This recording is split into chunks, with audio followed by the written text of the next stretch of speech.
So next up, I do want to thank the company that gave us the support to do tonight's program. I hope you all appreciate it as well, and that's Genentech. And you'll hear a little bit about Genentech later on. We hope that you appreciate what they did.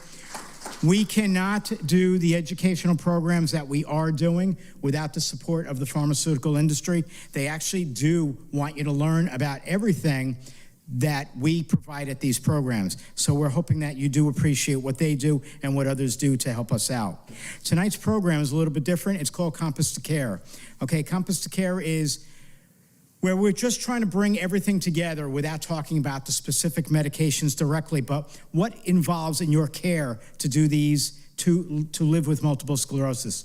Our next speaker is a disability attorney, and her name is Lisa Gonzalez Goetz. And she did not give me her bio, so I just have to wing it, all right? So I've known Lisa a lot of years, all right? And I've known that she's provided help for many people with multiple sclerosis in getting their disability. I know that she's been able to be a great speaker at many of our programs around the United States, and she's helped a lot of people outside of here as well. So I just want to welcome, and I hope you all do too, Lisa Gonzalez Goetz. Now she's got to run up here.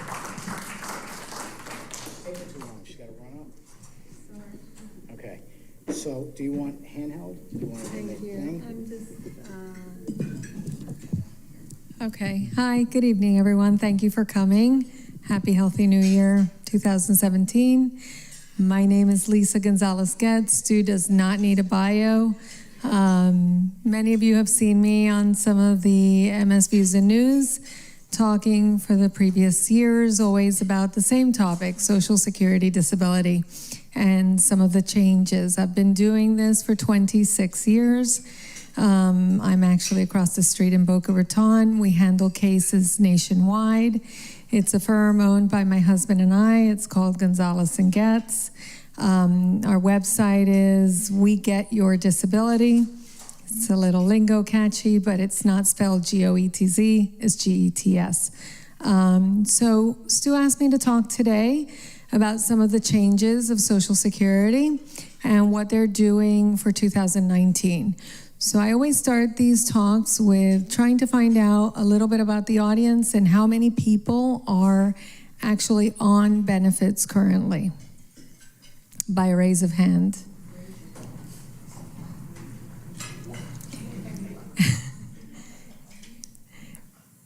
Okay, how many people are currently trying to apply for disability and in the process? Okay. One of the major questions that I'm asked is when to apply for benefits. So I jotted down a couple things because the answers always change. But with MS specifically, it's very hard to know when to apply. The criteria is when you're not able to do any kind of work, and work is defined by 40 hours on a consistent basis, okay? So I would say that with MS, the time to apply is when you feel that it's very difficult to work a 40-hour work week. And the reason I'm saying that is because MS is progressive.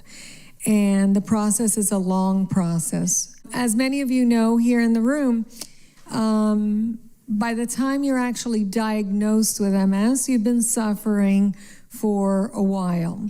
You may have gone, like Dr. Steingo said, to a neurologist, to an orthopedist, to a dermatologist, to a urologist, psychiatrist, any of the ITs you can imagine. And before that, you were probably battling your own family and support network, indicating you didn't feel good, and people may have said it's in your head, or you're tired, you're not resting enough, or you're not eating right.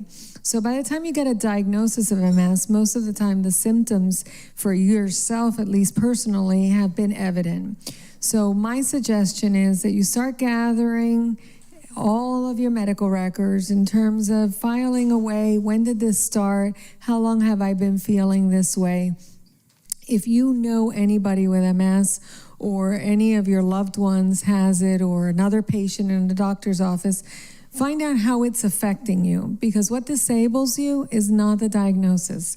What disables you is actually the symptoms. What prevents you from being able to work or be reliable on a sustained, continuous basis? Okay, so one of the main things is when to apply. I would say before you begin to decompensate. Once you start decompensating, it's a progressive illness. You're lowering your bar of recovery. So you don't want to overshoot it and do it too fast, but you know it's a long process. How long is the process? Every year it differs. For 2019, projections are to be longer waiting times at the actual Social Security district office, longer waiting times over the phone, longer waiting times to file applications, to do your appeals, to get your hearings. There was a program running about 6-8 years ago where the stages of Social Security before you get to a hearing, you have an initial application and then a reconsideration, and then you request a hearing. And about 6 years ago, Social Security decided that, or Congress decided, they were going to try a test program where certain states were going to cut the middle process, which was a reconsideration, and they were going to do the initial, and if you got denied, they were going to speed you up to the request for hearing level. And that program has failed. And now they have re-implemented in the states where they took the program away, they have re-implemented the reconsideration stage. So you can bet that you're going to be applying, most often denied, and file a reconsideration, most often denied, and filed a request for hearing. The request for hearing process is also delayed, and it's also increasing in terms of how long before I've filed for disability, I've done the appeals, and now I'm just waiting to go in front of a judge. That delay can be 1.5 years, depending on your local office. Okay, there are pilot programs in the nation where there's a lot of hearing officers, mostly in Maryland, DC, Virginia, taking hearings by video in an effort to expedite and kind of help the population with dense populations and low judges to turn around and ship it out to other cases so that we can take the hearings faster, but they are delayed. And I would venture to guess that in addition, the cases denied by administrative law judges is also increasing. Okay, many people end up going back to work because the delays are so substantial. Every time you go to work, you are raising a flag. You're showing that you're able to do some kind of work, and then Social Security, you've opened the door, and Social Security can now investigate how many hours are you working, how many days a week, how much you're getting paid, how consistently you're showing up, how many absences, and whether or not you or your employer are actually keeping your hours low purposefully so that you can double dip. Some of the major dismissals that are going on now at the request for hearing is because of work. So the amount of work right now for 2018 is $1,180 per month. If you make that much money, it's considered substantial gainful work activity. For 2019, it's gone up to $1,220. I will tell you, if you're anywhere close to these numbers, it's red flagged. And that's per month. So what do you do if you're thinking of applying for disability? What advice would I give anybody? It would be round up your support group, your family, your friends, your environment. Round up your financial planner. Look and see what are your retirement, your savings. Try to get yourself in the frame of mind that you are going to need support. You are going to need help. You are going to need to know that this is going to take a while. Unfortunately, the only cases where you can expedite a hearing are if you are about ready to lose your home and ready to be evicted. You have to show proof. Once you're evicted and you're homeless, you can't expedite. The other reason is if you are in the process where you've been diagnosed with something that's likely going to take your life, we can expedite it. Once you've passed, it goes back into the line.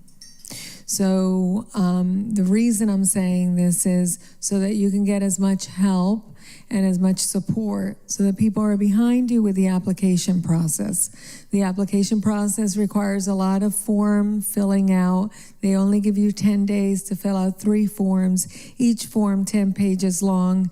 And if you don't complete them within 10 days, your case may be closed for lack of compliance. So friends, families, help to fill it out, absolutely. A lot of people ask me, when should I hire a lawyer? My answer would be, before you even think of filing, get the advice of a lawyer, get the support, get them to file for you and to take care of most of the paperwork that comes. That creates less anxiety for you, because having the illness, having an inability to work, having issues with regulating your body, regulating your food, your social environment, all that is enough on its own. Social Security process takes care of itself. And lawyers in this area of law are very limited in what they can charge. They are not able to charge you unless they win, and they only have a cap of $6,000 no matter how much money they get for you. Okay, so it's a win-win situation, because if you win something, it's 25% of whatever you receive, and it's capped at $6,000. So at least that is one less headache that you have to do. If you're looking for a lawyer, of course, we're always available, but I would say make sure that their practice is exclusive or limited to Social Security disability. Too many attorneys out there, too many want to dabble, too many take a couple cases here or there, but you really know that your attorney is only handling these cases, then they can handle your case all the way up if need be. They know the changes in the law, the nuances. Very, very important. And that's true of anyone. If you have a cardiac condition, you're not going to go to an orthopedist. So in the law, we don't think of it that way, but I would recommend that for anything in the law.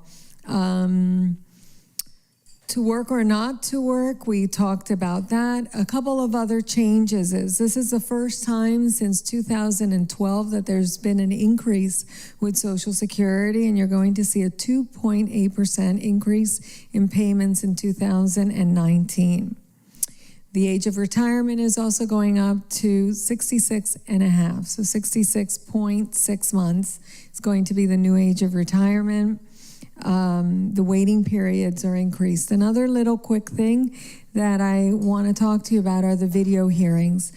So I think it was about 6 years ago, Social Security implemented VTCs, which are video teleconferencing centers, where you can have video hearings and your judge can be remote, your attorney can be remote, the client can be remote, or a combination thereof.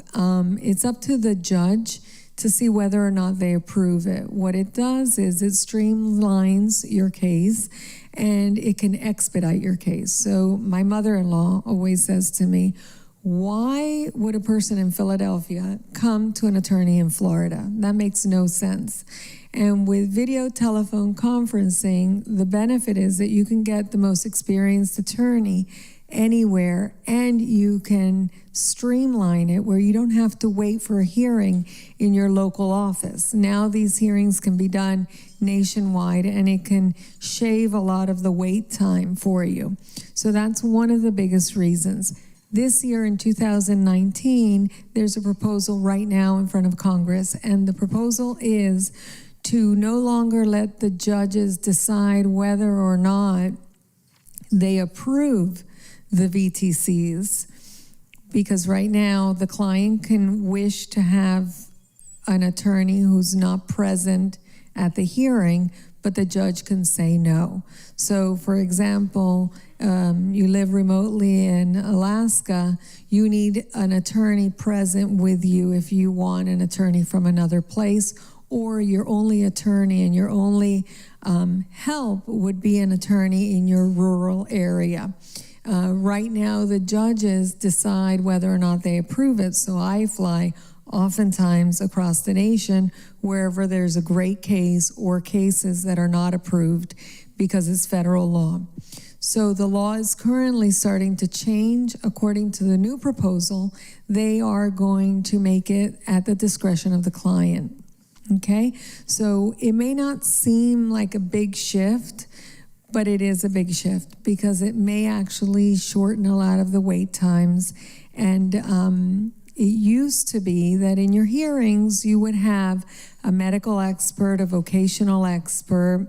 The medical expert could be a physical doctor or a psychiatrist, and the vocational expert is there to talk about whether or not they feel that your condition merits the listing of disability. So now, in the last few years, these people are appearing by phone, which is very, very, very, very troublesome, because what essentially it's saying is you don't know if a person is listening, if they're on their phone. Some people say they could be in their bathtub taking a video conference. There's no authenticity as to whether or not the person hearing you over the phone is actually a doctor. And it's a little bit of a crapshoot. So one of the changes the administration has done is that they have completely allowed any medical doctor, any vocational expert to appear by phone, relinquishing the ability for them to actually observe you and make a proper determination. So let's say you come in and you have a problem ambulating, your gait is affected, you have an assistive device, that person over the phone has absolutely no idea, unless your advocate, your attorney is saying, this is happening and this is happening, and the person is here to observe and talk about. So the law's really, really changing. Some of it is favorable, some of it is not, some of it we're just waiting and seeing. But it's really important to roll with the times, and that really means rolling with the administration, with the current administration and what changes they make and how they process, and then we roll with them and do the best that we can for the clients. We're going to open this for Q&A, but Stu's not here yet, so I can keep talking about the changes. Oh, okay, here he is. But he's eating, so I can keep talking. I actually don't get paid by the word. I can keep talking. Keep talking? Okay, so another thing about the Social Security that is also more and more prevalent has to do with the mental impairments. Cognitive function, like Dr. Steingo was talking about, the inability to recall, remember detailed instructions, the milligrams that you may have on your medication, the doctor that you saw, or the address of the doctor that you saw. So one of the things Dr. Steingo was talking about that I suggest to all my clients is, as you're going to your doctors, everybody now has a smartphone, pretty much everybody. There's a dictating. You could just press a button, try to get used to that button, and just dictate where you've been, the date of your visit, what the doctor told you. Recall. Ask the doctor, can I record this conversation? Record the questions as they come up for you, so that when you're in front of your doctors, you can actually bring up all those questions in one, because you're going to be sitting there going, wait a second, I forgot I had one more thing. And they're like, well, sorry, I have another patient waiting. And there goes your opportunity. So the cognitive deficits, the abilities to recall and remember, are actually what prevents people from working. It's not the physical disabilities. It's actually completely the opposite. There are plenty of people with many physical disabilities that are able to work, right? The ADA is supporting that. So now there's a new movement, and I personally agree with the movement, is that disability is not the same as a disabled person. So I think the term was a disabled non-worker versus a disabled person. You could be disabled and be a worker and earn money, and we know plenty of people that are blind or deaf or in wheelchairs or have MS and work successfully. The issue that prevents you from working is the ability to manage your disability. It's the ability to manage, the ability to recall, remember, be reliable in an environment where people are expecting you at a certain hour. That cuts probably 40% of employment. The other part that cuts employment is not just the reliability, is what I was just talking about, the recall, the ability to remember. So let's say that I'm working from home and I don't have a 9-to-5 job. That's okay, but if I'm working from home at my own convenience and I want to work the hours between 8:30 at night and 2 a.m. because that's just what works best for me. The mornings I lag, then I'm worrying about going to my doctor appointments. Now it's late, now I'm working. Can I recall? Can I remember? Am I still reliable? When I tell people I'm going to send you an email, I'm going to respond to your concerns, will you get that response? That's where we lose clients. That's where we lose people in the workforce. So as you get diagnosed with MS, many times these problems have been happening for a while. We've been covering it up for a while. We've been able to kind of like overcompensate, but it's exhausting. We deteriorate. We start lowering the bar on how refreshed we feel. And that's the biggest problem. That's the biggest problem. So I would say cognitive ability, the ability to recall, the depression, the anxiety that comes with trying to overcompensate and cover, that is really one of the most disabling factors in any impairment. And we see it a lot with MS patients prior to diagnosis. So don't wait necessarily till you're diagnosed. Always communicate with your doctor. Get the advice and the help from your doctor, because your doctor is the one that's going to help you complete forms and ultimately help you win the case. Any advocate like myself, I mean, I'm an attorney, I'm not a doctor. I need those tools that are the medical records, the progress reports, the MRIs, the CT scans, all the objective evidence to be able to use that to litigate and win a case. If you're one of the lucky few, like somebody I spoke to earlier today that got their case won right away, that's wonderful. We're seeing a little less and less of that. So that's very important to keep in mind. Thank you, Stu. You're welcome. up. You're great. Thank you. Everybody want to thank Lisa? Thanks. So again, questions. Anybody have a question for Lisa? Anybody have anything to begin? There we go. Hold on. Anybody else have a question? Please raise your hand. Let me acknowledge and I'll get to you. Hi, Lisa. Hi. Who does the red flagging? And if you are red flagged because you're making money, are you available to get involved in that? Or is a person on their own? So who does the red flagging is Social Security. It's kind of arbitrary. They're looking for the numbers, okay? So if you're already on benefits, there's no formula and they're not really announcing how you get red flagged. But in my experience, the people that get red flagged are younger individuals who have started earning over the amount of $700 a month. Those would be a red flag. Who's actually pulling it? IRS. I mean, you have to have monies for which you're paying into the Social Security, into FICA. So if you're working under the table, that would not be red flagged. If you do get red flagged, what do? You better make sure that that employer shows your absences, the inability to be consistent at your job, the inability to work more even if the hours are provided.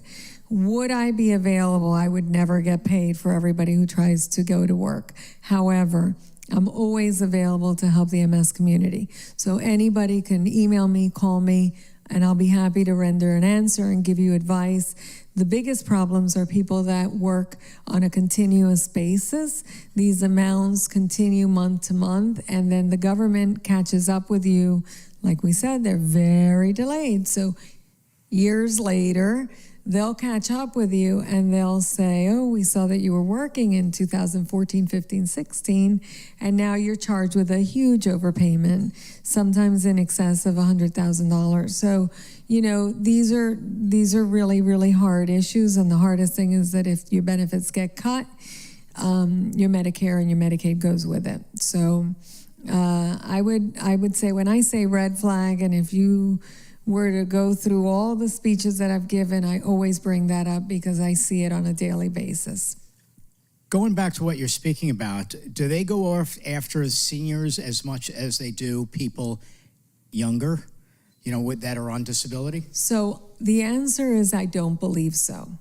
Because the cases that call me, unless most of them are younger people, the calls I get are mostly younger people looking to see, you know, and younger, I mean under 54, under 55, under 54.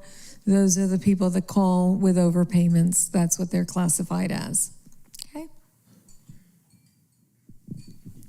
Once you go to the process of going to court, let's say they rule against it, is there another process, or that's it, you're done? So that's a very good question. And I hate to tell you, I'm your attorney, so I hope we don't go that way. But I will tell you that when you go in front of a judge, you have the ability to appeal if it's a denial. The person who appeals is as good as the attorney you have. I have met people that have done this for 20 years and have never once appealed an ALJ denial.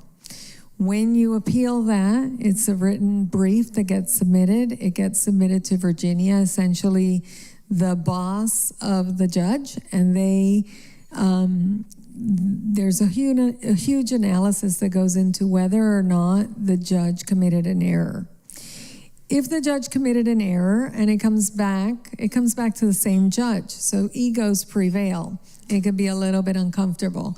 But the goal is to come back to the same judge to show them where they made the mistake. A third brief would come back to another judge, but they give them an opportunity. After that, if the appeals council were to deny the request for review, then you go into federal court. And that's as good as the attorney. You have to be licensed. And yes, there's plenty of appeals to do after that. There are people that have contacted me that have said that they received something in the mail from Social Security. They're on Social Security disability, but they received something in the mail from Social Security asking them to go back to work. And they just take the paperwork. I've heard from 2 and 3 people. They just take it, rip it up, and throw it out. They're afraid to answer it because they're afraid if they even attempt to work again, then when they say that their body gave out, that they're afraid that Social Security is going to say, hey, you were able to work then, so let's start the process again. What do you say about that?